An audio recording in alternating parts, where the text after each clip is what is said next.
छैन कि फाइनली आज चाहिँ हामी होइन यो किस्पाङ गाउँपालिका नुवाकोटको माथि यो पोखरी भन्ने ठाउँमा चाहिँ हामी आज घुम्न आएको छौँ।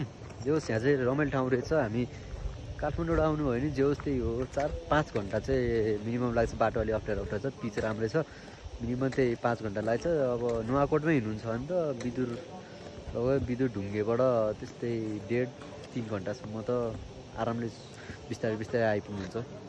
त्यस रमाइलो छ, हजुरहरूले हेर्न सक्नुहुन्छ है। सबैजना फ्यामिली आएर घुम्न सक्नुहुन्छ।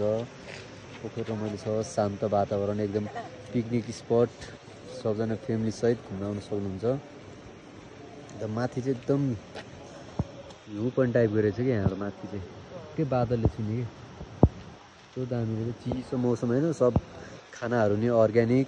ठाउँ पनि हेर्नुहोस् न, सम्पूर्ण यस्तो प्रकृतिले एकदम परिपूर्ण। जस टाइम मिलाएर सबजना आउनु होला, एकदमै रमाइलो छ। सम्पूर्ण घुम्न आउनु होला आफ्नो टाइम निकालेर, साथीभाइजन, इष्टमित्र, आफ्नो फ्यामिली सम्पूर्ण एकदम रमाइलो छ है त। सबजना टाइम निकालेर घुम्न आउनु होला है त। नमस्ते।